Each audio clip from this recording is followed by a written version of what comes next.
Good morning, students. I am Dr. Sarita Khandelwal, Assistant Professor from Chemistry Department of JDB Government Girls College. Student, कल के lecture में previous lecture में हमने nitro alkene की reactions देखी थी. उसमें हमने mainly acidic behaviour of nitro alkene देखा था. रिमेनिंग रिएक्शंस की शुरुआत हम आज करते हैं. हम नाइट्रो एल्केन की रिमेनिंग रिएक्शंस देखेंगे और नाइट्रो एरीन की भी केमिकल रिएक्शंस देखेंगे. तो स्टार्ट करते हैं आज का लेक्चर. सेकंड जो रिएक्शन है वो है नाइट्रस एसिड के साथ रिएक्शन. बच्चों, नाइट्रस एसिड होता है HNO2. 1 डिग्री और 2 डिग्री वो तो HNO2 के साथ रिएक्शन देते हैं, और जो 3 डिग्री नाइट्रो एल्केन होता है वो HNO2 के साथ रिएक्शन नहीं देता है. 1 डिग्री जो है वो HNO2 के साथ रिएक्शन होकर नाइट्रोलिक एसिड बनाता है, जो कि NaOH के साथ लाल रंग देता है. क्या होता है, ये जो इसका H है वो Na से रिप्लेस हो जाता है और नाइट्रोलिक एसिड का सोडियम सॉल्ट मिल जाता है जब उसकी NaOH से रिएक्शन कराई जाती है, और हमें रेड कलर मिल जाता है. तो देखें, सेकेंड डिग्री नाइट्रो एल्केन क्या करता है. जब सेकेंड डिग्री नाइट्रो एल्केन की HNO2 के साथ रिएक्शन कराई जाती है तो छद्म नाइट्रॉल मिलता है. ये नाइट्रॉल है इमेजिनरी नाइट्रॉल जिसे कहेंगे. ये NaOH के साथ नीला रंग देता है. तो आपने देखा कि 1 डिग्री और 2 डिग्री रिएक्शन देते हैं. उनमें भी अगर हमें डिफ्रेंशिएट करना है तो 1 डिग्री की रिएक्शन जब HNO2 से कराई जाती है तो जो नाइट्रोलिक एसिड मिलता है वो NaOH के साथ रिएक्शन करने पर रेड रंग देता है, और यहाँ पे जो नाइट्रॉल मिलता है वो NaOH के साथ ब्लू रंग देता है. तो 1 डिग्री और 2 डिग्री को भी हम डिफ्रेंशिएट कर सकते हैं. 3 डिग्री ये रिएक्शन देते ही नहीं है. तो ये जो रिएक्शन है नाइट्रस एसिड के साथ रिएक्शन, इसका use 1 degree 2 degree 3 degree nitro alkane को डिफ्रेंशिएट करने में किया जाता है. और ये जो है टेस्ट, ये विक्टर मेयर टेस्ट जो कि हमने अल्कोहल में डिटेल में पढ़ा था, वही टेस्ट है. वहाँ पे क्या करते थे कि अल्कोहल को पहले नाइट्रो एल्केन में बदल देते थे या एल्काइल हैलाइड में बदल देते थे और फिर HNO2 से रिएक्शन कराते थे. तो ये कौन सा टेस्ट हो गया बच्चों? Victor Meyer test. इसके द्वारा 1 degree 2 degree 3 degree nitro alkane को आप डिफ्रेंशिएट कर सकते हैं, उनको अलग अलग कर सकते हैं. फिर हम बात करेंगे रिडक्शन की. रिडक्शन में क्या होता है? नाइट्रो एल्केन का रिडक्शन अगर लिथियम एल्युमिनियम हाइड्राइड के साथ कराया जाता है तो हमें एमीन मिलता है, और अगर हम जिंक NH4Cl के साथ कराते हैं तो हमें हाइड्रोक्सिल अमीन मिलता है. तो आपने देखा कि जब लिथियम एल्युमिनियम हाइड्राइड के साथ रिएक्शन कराई जाती है तो अमीन मिला, और जिंक NH4Cl जो कि एक न्यूट्रल मीडियम बनाता है तब हाइड्रोक्सिल एमीन मिलता है. तो जो रिड्यूसिंग एजेंट है उसका क्या नेचर है, उसके हिसाब से अलग अलग उत्पाद मिलते हैं. ठीक है, अब हम डिहाइड्रेशन देखते हैं. ऐसी नाइट्रो यौगिक जो होते हैं वो बहुत ही आसानी से डिहाइड्रेटेड हो जाते हैं, और जो उससे प्रोडक्ट बनता है वो एक्सप्लोसिव नेचर का होता है. नाइट्रोमीथेन तो होता ही एक्सप्लोसिव नेचर का है, इसलिए इसे कभी बेस के संपर्क में नहीं रखते हैं. तो आपने देखा कि जो ऐसी नाइट्रो यौगिक होते हैं वो इजीली डिहाइड्रेटेड होके ये जो प्रोडक्ट बनाते हैं ये एक्सप्लोसिव होता है, यानी कि विस्फोटक प्रकृति का होता है. ठीक है, डिहाइड्रेशन के बाद हम हेलोजिनेशन देखते हैं. हेलोजिनेशन में क्या होता है कि नाइट्रो एल्केन की रिएक्शन Cl2 या Br2 से कराई जाती है. तो जो अल्फा हाइड्रोजन होता है वो एक एक करके हेलोजन से रिप्लेस होता जाता है. इस एग्जांपल से आप बेहतर तरीके से समझ सकते हैं. ये नाइट्रोमीथेन है. अगर आपसे पूछा जाए कि इसमें कितने अल्फा हाइड्रोजन है तो इसमें 3 अल्फा हाइड्रोजन है. इस स्टेप में पहला, इसमें दूसरा और इसमें तीसरा अल्फा हाइड्रोजन हेलोजन से रिप्लेस हो गया और आपका फाइनली क्लोरोपिक्रीन का निर्माण हुआ. तो तीनों के तीनों अल्फा हाइड्रोजन हेलोजन से रिप्लेस हो गए. अगर मैं इसमें पूछूं कि इसमें कितने अल्फा हाइड्रोजन है तो ये अल्फा कार्बन है और इस अल्फा कार्बन पे 2 हाइड्रोजन है. तो इस वाला जो नाइट्रो एथेन है इसमें 2 अल्फा हाइड्रोजन है. तो दोनों अल्फा हाइड्रोजन का हैलोजन से रिप्लेसमेंट होगा और ये फाइनल प्रोडक्ट मिलेगा। तो आपने देखा कि हैलोजिनेशन में क्या होता है, जनरली Cl2 और Br2 से रिएक्शन होती है और अल्फा हाइड्रोजन है वो हैलोजन से रिप्लेस हो जाते हैं। नेक्स्ट रिएक्शन है इफेक्ट ऑफ हीट, मतलब ताप का प्रभाव। 300 डिग्री सेंटीग्रेड से अगर हम अधिक ताप पर नाइट्रो एल्केन को गर्म करते हैं तो ये डिसोशिएट हो जाते हैं, इनका विघटन हो जाता है और हमें एल्कीन प्राप्त होती है। ये देखिए, ये आपने नाइट्रो इथेन को गर्म किया तो हमें एल्कीन मिली और HNO2 मिला। तो ये जो बॉन्ड है ये टूट जाता है। इसका मतलब यह है कि बहुत हाई टेम्परेचर पे नाइट्रो एल्केन होते हैं वो डिसोशिएट हो जाते हैं, टूट जाते हैं और एल्कीन बना लेते हैं। तो ये तो थी बच्चों नाइट्रो एल्केन की केमिकल रिएक्शंस। अब हम स्टार्ट करेंगे नाइट्रो एरीन की केमिकल रिएक्शन। नाइट्रो एरीन मतलब एरोमेटिक नाइट्रो कंपाउंड्स। अब इसकी हम केमिकल रिएक्शन की बात करेंगे। सबसे पहले हम देखते हैं nucleophilic substitution reaction.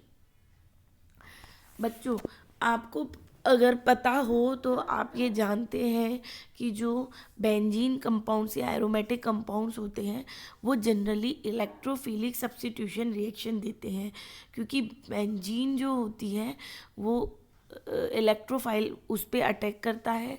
Benzene nucleophile का तरह काम करती है और उस पर इलेक्ट्रोफाइल का सब्स्टिट्यूशन होता है। इलेक्ट्रोफाइल एक हाइड्रोजन को रिप्लेस कर देता है। लेकिन जो NO2 समूह अगर बेंजीन रिंग पर जुड़े हैं, एक से ज़्यादा जुड़े हैं, तो आपको पता है कि जो NO2 है वो -I और -M प्रभाव दिखाता है। -I मतलब इंडक्टिव इफेक्ट दिखाता है नेगेटिव, और -M मतलब नेगेटिव मीजोमेरिक इफेक्ट दिखाता है। इन दोनों प्रभाव के कारण अगर बेंजीन रिंग से नाइट्रो समूह जुड़ा होता है तो वो बेंजीन रिंग से जो इलेक्ट्रॉन्स हैं उसको अपनी तरफ खींच लेता है, और इस वजह से जो बेंजीन रिंग है वो इलेक्ट्रॉन डेफिशिएंट हो जाती है, उस पर इलेक्ट्रॉन की कमी हो जाती है। तो उस पर अब आप बताइए कि अगर इलेक्ट्रॉन की कमी हो गई तो क्या अटैक कर सकता है? न्यूक्लियोफाइल। यही कारण है कि जब बेंजीन पर इलेक्ट्रोनेगेटिव ग्रुप जुड़ा रहता है जैसे नाइट्रो, तो वो कुछ न्यूक्लियोफिलिक सब्स्टिट्यूशन रिएक्शंस भी देने लग जाते हैं, मतलब उन पर न्यूक्लियोफाइल का अटैक होने लग जाता है। तो आपसे अगर कोई पूछे कि क्यों होता है तो आप बताएंगे नाइट्रो समूह के -I व -M प्रभाव के कारण nitro arenes nucleophilic substitution reactions देती है। अब चूँकि नाइट्रो ग्रुप जो है उसका अगर मैं -M इफेक्ट देखूं तो जो ऑर्थो और पैरा पोजीशन है इस पर सबसे ज़्यादा इलेक्ट्रॉन की कमी होती है। तो यही कारण है कि न्यूक्लियोफाइल का अटैक नाइट्रो ग्रुप की या तो ऑर्थो या पैरा पोजीशन पे होता है। तो जो मेजर प्रोडक्ट बनेंगे वो ऑर्थो और पैरा पोजीशन वाले बनेंगे, मेटा पोजीशन पर अटैक नहीं होता है। तो पहली बात तो समझ में आई कि न्यूक्लियोफिलिक अटैक होता है। दूसरी बात पोजीशन की हुई कि कौन सी पोजीशन पे होता है, तो ऑर्थो और पैरा पोजीशन पे न्यूक्लियोफाइल का अटैक होता है। तो हम ये कह सकते हैं कि अगर मैं नाइट्रो ग्रुप का अगर नाभिक स्नेही अभिक्रिया में अगर मैं पूछूं तो प्रोडक्ट बनेगा ऑर्थो और पैरा, ठीक है। लेकिन अगर इलेक्ट्रॉन स्नेही प्रतिस्थापन अभिक्रिया के लिए मैं पूछूं कि वो कौन सी पोजीशन पे होगा तो वो मेटा पोजीशन पे, क्योंकि ऑर्थो और पैरा की बजाय मेटा पोजीशन होती है वो इलेक्ट्रॉनिकली रिच होती है। तो अगर न्यूक्लियोफाइल आएगा वो तो आएगा कहाँ पे? ऑर्थो और पैरा पोजीशन पे, और अगर इलेक्ट्रोफाइल आएगा तो वो आएगा मेटा पोजीशन पे। तो आपको समझ में आई कि इसकी न्यूक्लियोफिलिक जो सब्स्टिट्यूशन रिएक्शन और इलेक्ट्रोफिलिक सब्स्टिट्यूशन रिएक्शन ये दोनों तरह की रिएक्शन देते हैं, लेकिन जो न्यूक्लियोफिलिक सब्स्टिट्यूशन रिएक्शन होती है वो ऑर्थो और पैरा पोजीशन पे होती है, जबकि जो इलेक्ट्रोफिलिक सब्स्टिट्यूशन रिएक्शन होती है वो मेटा पोजीशन पे होती है। तो जो NO2 समूह है वो न्यूक्लियोफिलिक सब्स्टिट्यूशन के लिए तो ऑर्थो और पैरा डायरेक्ट होता है कि ठीक है, और इलेक्ट्रोफिलिक सब्स्टिट्यूशन के लिए मेटा डायरेक्टिव होता है। तो ये थी कि क्यों नाभिक स्नेह प्रतिस्थापन अभिक्रिया होती है और कौन सी पोजीशन पे होती है। बच्चों एक कॉमन एग्जांपल लेते हैं, ये न्यूक्लियोफाइल है। अब इसने ऑर्थो पोजीशन पे अटैक करा और ऑर्थो पोजीशन पे अटैक किया तो क्या हुआ, ये यहाँ पे गया क्योंकि NO2 इलेक्ट्रॉनिकली रिच है तो यहाँ पे पॉजिटिव चार्ज आ गया। यहाँ पे न्यूक्लियोफाइल ने अटैक कर दिया, ठीक है। फिर अब क्या होगा, बॉन्ड मूव करेगा, ये वाला बॉन्ड इधर आ जाएगा, ठीक है। फिर और बॉन्ड मूव करेंगे और फाइनली H निकल जाएगा और न्यूक्लियोफाइल आप देख रहे हैं या तो ऑर्थो या पैरा पोजीशन पर चिपक गया। तो ये हो गई न्यूक्लियोफिलिक सब्स्टिट्यूशन रिएक्शन की कॉमन एक मैकेनिज्म कह लीजिए, ठीक है। अब हम इसके कुछ एग्जाम्पल देखते हैं। नाइट्रोबेंजीन में OH minus, NH2 minus, OR minus, ये सब क्या है, न्यूक्लियोफाइल है। इन न्यूक्लियोफाइल के द्वारा प्रतिस्थापन अभिक्रिया होती है। तो OH माइनस के द्वारा होएगी, सबसे पहले NH3 को ले लेते हैं। NH3 में न्यूक्लियोफाइल बनेगा NH2, ऑर्थो पोजीशन पे NH2 जोड़ दिया, पैरा पोजीशन पे NH2 जोड़ दिया और आपको क्या मिला, ऑर्थो व पैरा नाइट्रो एनिलीन, ठीक है। ये एग्जाम्पल हो गया NH2 माइनस न्यूक्लियोफाइल का, ठीक है। अब लेते हैं OH माइनस न्यूक्लियोफाइल का एग्जाम्पल। OH माइनस न्यूक्लियोफाइल में यही OH ऑर्थो और पैरा पोजीशन पे जुड़ गया और आपको नाइट्रोबेंजीन से ऑर्थो नाइट्रोफेनॉल और पैरा नाइट्रोफेनॉल मिल गया, ठीक है। तीसरा एग्जाम्पल लेते हैं जहाँ पर C2H5O minus, C2H5O minus nucleophile की तरह काम करता है और जब ये ऑर्थो और पैरा पोजीशन पे जुड़ता है तो आपको ऑर्थो नाइट्रोफेनिटॉल और पैरा नाइट्रोफेनिटॉल की प्राप्ति होती है। तो आपने 3 न्यूक्लियोफाइल के द्वारा न्यूक्लियोफिलिक सब्स्टिट्यूशन रिएक्शन देखी नाइट्रो एरीन्स की। बच्चों इन सारी रिएक्शंस में आपने देखा कि न्यूक्लियोफाइल ने H माइनस को रिप्लेस किया है। जब न्यूक्लियोफाइल आके जुड़ता है तो जो यहाँ जिस पोजीशन पे वो जुड़ता है वहाँ का H माइनस की फॉर्म में अलग होता है, ठीक है। जब इलेक्ट्रोफिलिक सब्स्टिट्यूशन होती है रिएक्शन तो H कौन सी फॉर्म में, H प्लस की फॉर्म में अलग होता है। लेकिन जब न्यूक्लियोफिलिक सब्स्टिट्यूशन रिएक्शन होती है तो H माइनस की फॉर्म में अलग होता है। बच्चों आप जानते हैं कि जो H प्लस होता है वो स्टेबल होता है क्योंकि वाटर से वो रिएक्शन करके H3O प्लस बना लेगा, तो ये तो स्टेबल चीज़ होती है। लेकिन ये H माइनस जो होता है वो स्टेबल नहीं होता है, इसीलिए इन रिएक्शंस में इतनी स्पीड नहीं आ पाती है क्योंकि जो H माइनस निकल रहा है वो स्टेबल नहीं है। तो ऐसा देखा गया कि यदि ऑर्थो और पैरा पोजीशन पे नाइट्रो समूह की ऑर्थो या पैरा पोजीशन पे कोई ऐसा समूह जुड़ा हुआ हो जो कि अच्छा लिविंग ग्रुप हो, बेटर लिविंग ग्रुप हो, तो रिएक्शन की जो गति है वो बढ़ जाती है। फॉर एग्ज़ाम्पल आप ये एग्ज़ाम्पल देख रहे हैं, इस एग्ज़ाम्पल में आप देख रहे हैं कि जो नाइट्रो ग्रुप है उसके ऑर्थो पोजीशन पे एक क्लोरीन जुड़ा हुआ रहता है, ठीक है।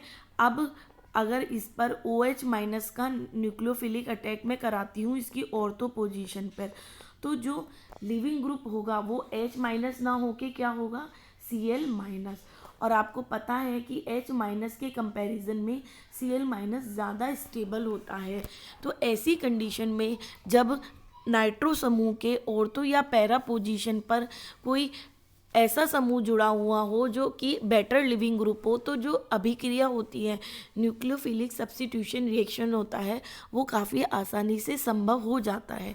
बच्चों ध्यान रखें, अगर ऑर्थो पोजीशन पे जुड़ा हुआ है या फिर पैरा पोजीशन पे तभी इसका फ़र्क पड़ता है, और जिस पोजीशन पे जुड़ा हुआ होगा वो मेजर प्रोडक्ट मिलेगा। यहाँ पे ऑर्थो पोजीशन पर Cl जुड़ा हुआ है या पैरा पोजीशन पे भी रिएक्शन हो जाएगी, लेकिन ऑर्थो प्रोडक्ट जो होगा वो मेजर प्रोडक्ट होगा क्योंकि जो ऑर्थो पोजीशन है उस पर Cl जुड़ा है और ये आसानी से रिप्लेस हो जाता है न्यूक्लियोफाइल से क्योंकि Cl एक अच्छा लिविंग ग्रुप है। तो आपने देखा कि किस कंडीशन में रिएक्शन की जो वो होती है, पॉसिबिलिटी है, वो आसान हो जाती है जब कोई बेटर लिविंग ग्रुप जुड़ा हो ऑर्थो या पैरा पोजीशन पे। तो ये तो थी न्यूक्लियोफिलिक सब्स्टिट्यूशन रिएक्शन नाइट्रोएरिन्स की।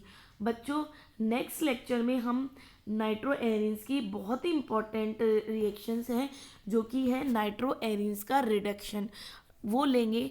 नाइट्रोएरिन्स का जो रिडक्शन होता है वो अलग अलग माध्यम में कराया जा सकता है और हर माध्यम में अलग प्रोडक्ट मिलता है। अम्लीय, उदासीन व क्षारीय तीनों माध्यम में रिडक्शन कराया जाता है और हर माध्यम में अलग प्रोडक्ट मिलता है। बच्चों, नाइट्रो कंपाउंड्स में जो सबसे ज़्यादा क्वेश्चन पूछे जाते हैं वो इस रिडक्शन से ही पूछे जाते हैं कम्पिटिटिव एग्ज़ाम में ऑब्जेक्टिव पर्पस से। आपको माध्यम दे देंगे और आपसे पूछ लेंगे कि कौन सा प्रोडक्ट बनता है।